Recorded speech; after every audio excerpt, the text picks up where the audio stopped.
What is up, everybody? Welcome to DFS by the Numbers. This is my betting breakdown video for UFC Vegas 56. We have Georgina Rosenstrok going against Alexander Volkov. I need all the wins, yeah. Harder than all that is. You better move, you might get knocked out. Knocked out. You better move, you might get knocked out. Knocked out. You better move, you might get knocked out. And we are back for another betting breakdown video. This week, breaking down a 14-fight card, fight night card, and honestly, it's a pretty good card. I'm looking forward to it. Lots of spots really sticking out. We'll talk about all of those. I have 12 bets on this card, 4 of them coming on one fight, so it should be a fun card. Had a really good May, swept the month of May. I'm hoping to do the same thing in June and the summer as well. We have 12 cards in a row, so lots of work to do. Before we get started, if you guys can please leave a like, subscribe to the channel if you have not already. As always, going to be breaking down these fights from a betting perspective and a betting perspective only. If you do want a further, more in-depth breakdown on why I like which fighter, why I'm betting what, I did do a full card breakdown and prediction video on Monday, and then I also did a live stream on the MMA Engine YouTube channel on Friday. So I say we get right into it. Lots to talk about. We will start with the very first fight of the night. We have Aaron Blanchfield going against JJ Aldrich. We have Blanchfield minus 510 and JJ Aldrich currently sitting at plus 385. So yeah, Blanchfield was around minus 600 a little bit earlier in the week. Looks like some late money is coming in on the Aldrich side. And yeah, it makes sense. The line is wide, but it's one of those fights where, yeah, I think the line's wide, but I think that Blanchfield should go out here and win the fight. JJ Aldrich, her takedown defense on paper is good, but I feel like Blanchfield will be able to get the fight down to the mat when she wants. And when she does get the fight down to the mat, I think she'll be able to control JJ Aldrich and ultimately win a decision here. Would not recommend laying the minus 510 on Blanchfield. If you're doing it in a parlay, I think that's okay. Blanchfield by decision minus 190 if you want to improve the price a little bit. And then also the over 2.5 for the fight doesn't go to decision. I don't think is the worst look in the world. But for me, it's going to be a pass. I'm going to sit back and watch the fight, but I think Blanchfield is a clear favorite for a reason, and I think she should win this fight and probably by decision as well. Moving on, we have Rinat Fakhretdinov going against Andreas Michailidis. We have a newcomer in Rinat. We have a couple newcomers on this card, a lot of them on the main card, but Rinat Fakhretdinov, this guy is a finisher, 89% finish rate. Andre Michailidis, this guy's been finishing all of his losses, 5 losses, all of them by knockout. I think violence is definitely the answer in this fight. I really wouldn't mess around with the money line. Fakhretdinov minus 260 is very steep considering that we don't know a ton about this guy. You take a look at his record, very, very sketchy. Has fought a lot of very sketchy opponents. And then on top of that, this is going to be his first fight at 170, and it's also going to be Michailidis' very first fight at 170 as well, which is very interesting, but just another reason to like violence here. Michailidis, why I think he is the underdog is because he has not been all that impressive in the UFC, and then on top of that, his gas tank is horrible. This guy has like Rodolfo Vieira cardio. It's terrible. After the first couple minutes, this guy slows down. In some fights, it looks like he's going to like topple over because he's so tired. So I feel like Fakhretdinov can, mix in the wrestling here, make him work, and eventually finish Michailidis at some point in this fight. I don't want to completely roll out Michailidis.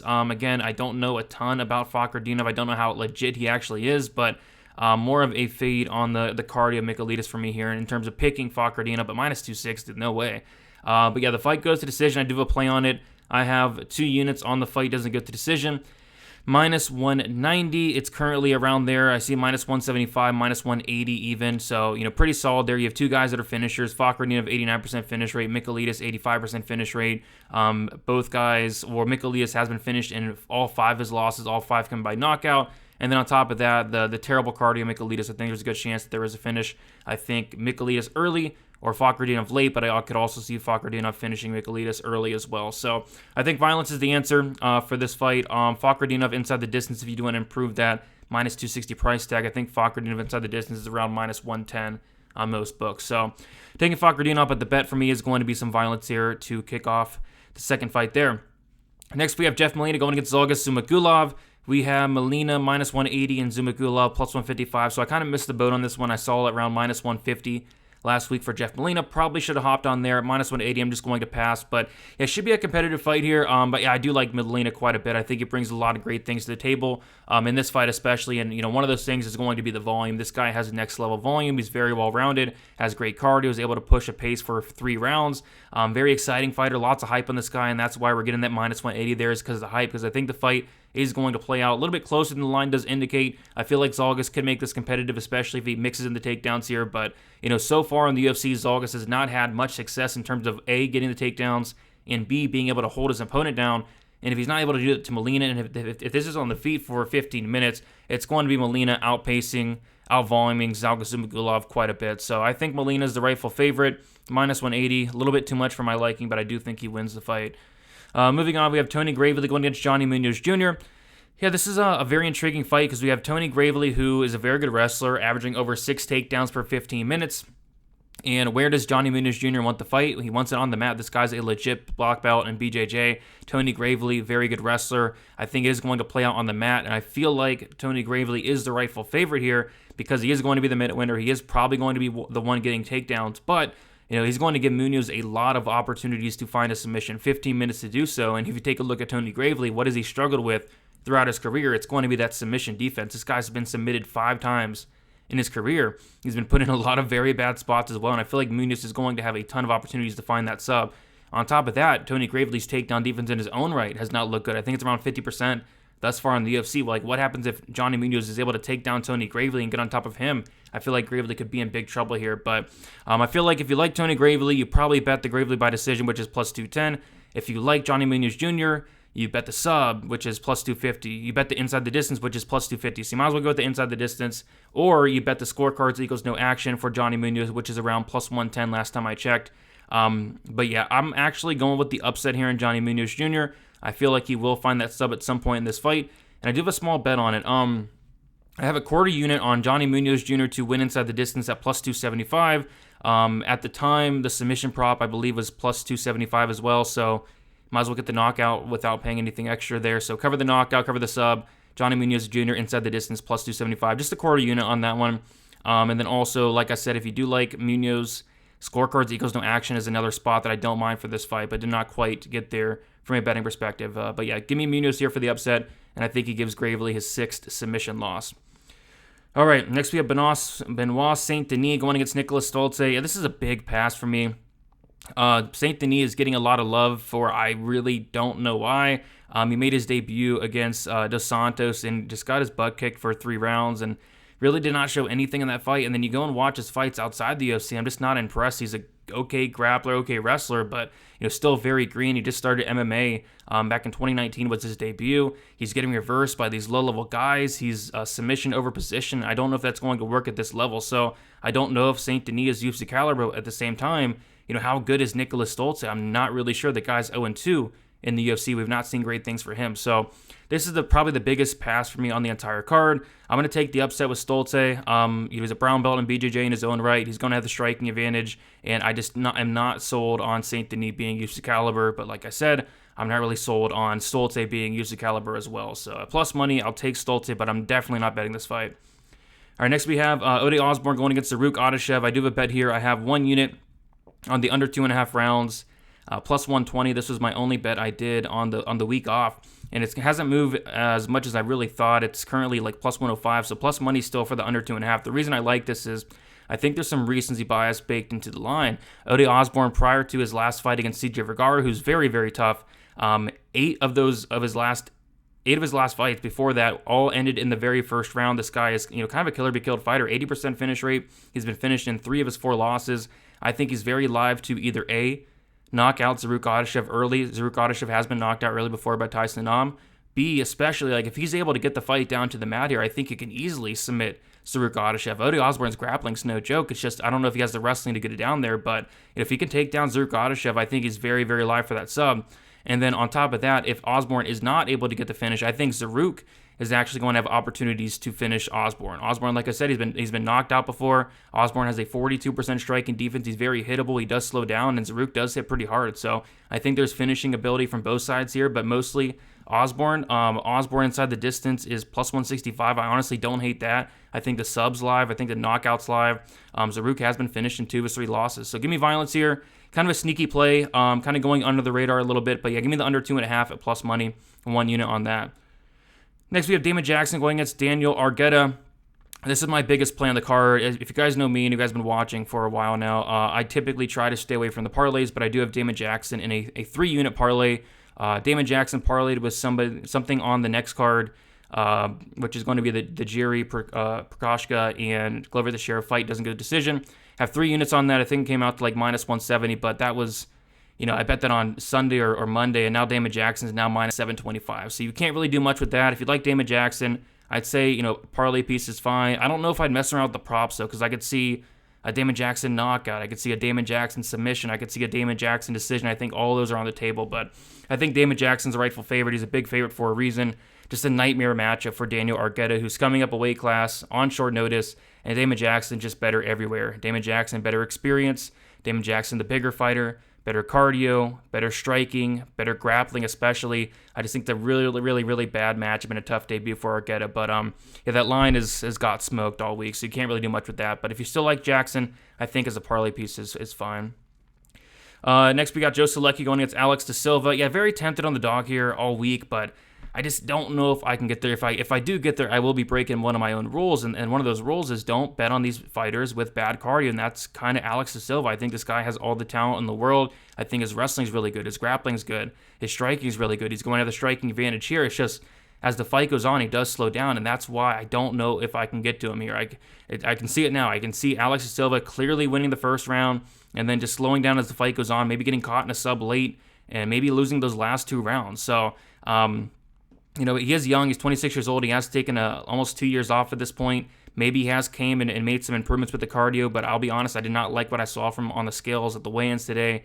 I think I'm just going to pass on this one, but I think Silva's very live. It's just I can't get there because his cardio is just not great. He slows down after that first round bad, and I just don't want to bet on a fighter like that. But if you like Solecki, I'd highly recommend, instead of laying minus 165, why not bet him after the first round and probably get a much better price tag on him? I really do believe that he loses that first round. So I'm going to pick De Silva, but I just can't get there. The card, he's just scaring me off there. Next, we have the 1-800-GAMBLER fight of the week. We have Felice Herrig going against Karolina Kowalkiewicz. Just so many red flags on this fight from both sides. We have Karolina, who has not won a fight since 2018, 5-fight losing streak. Her last win actually comes against Felice Herrig. I really question her mentality if she even wants to be here.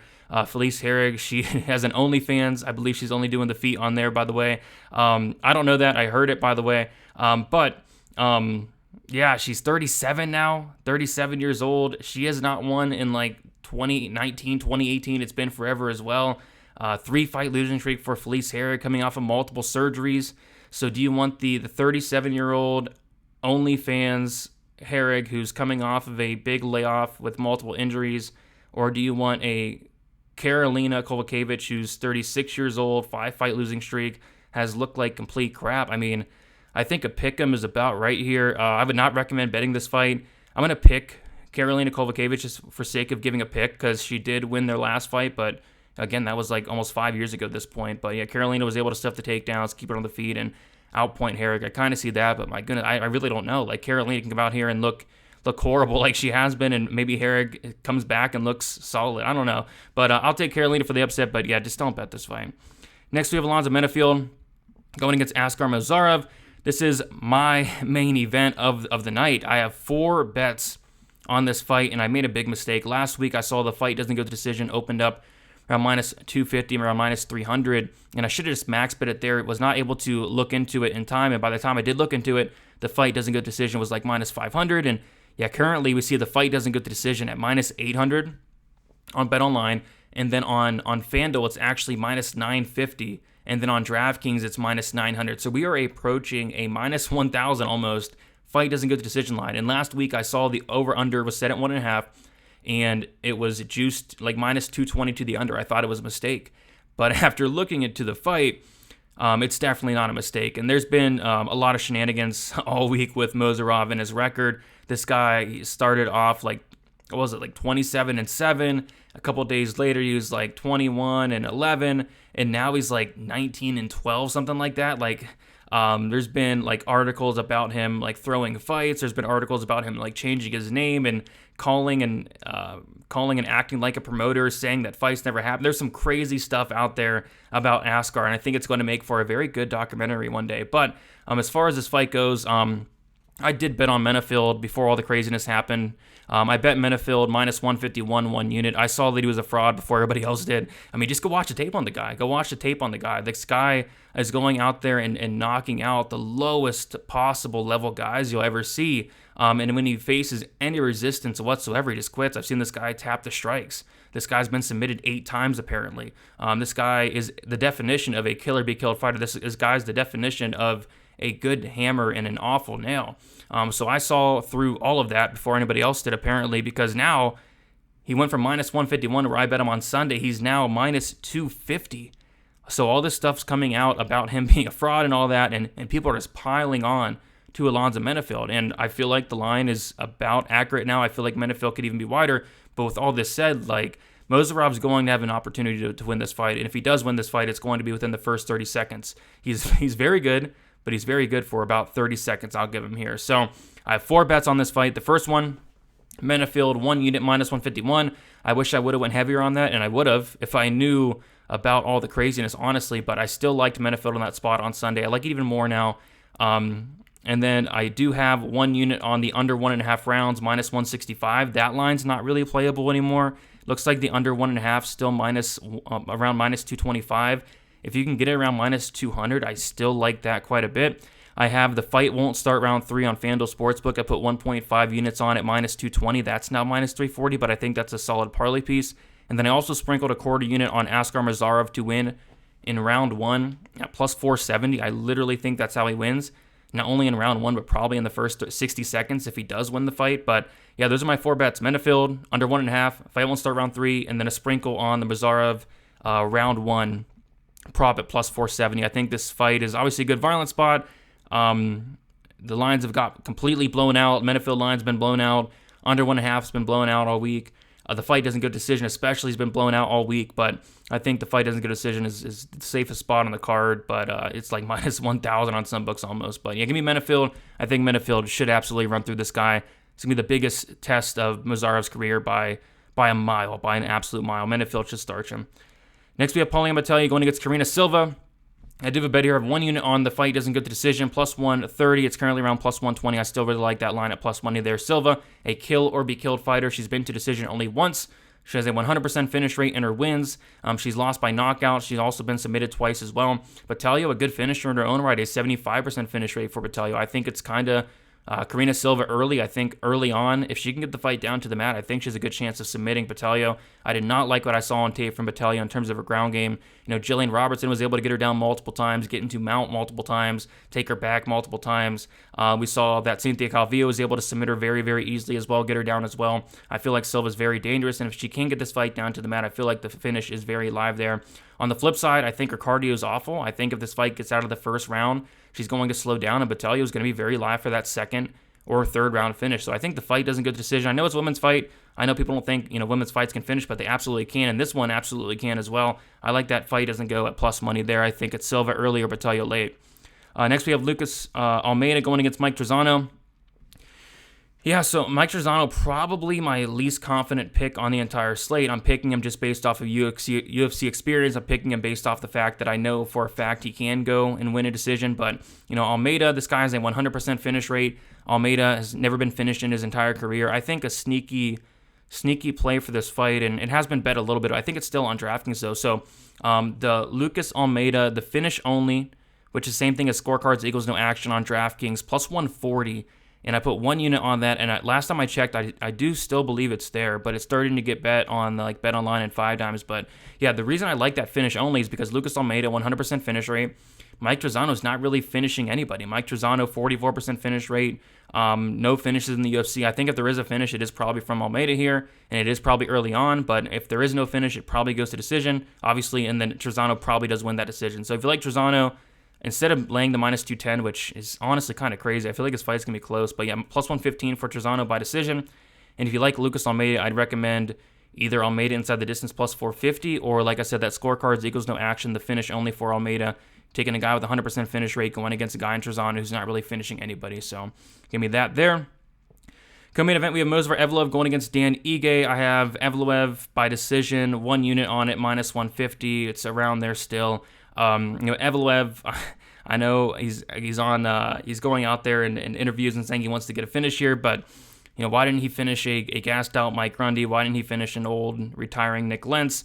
Why didn't he finish, I don't know, like Sungwoo Choi? Why didn't he finish a lot of these guys? And I don't think he's finishing Dan Ige here. Dan Ige is tough as they come, BJJ black belt, 5 decision losses, never been knocked out, never been subbed. Evolev's not going to knock him out.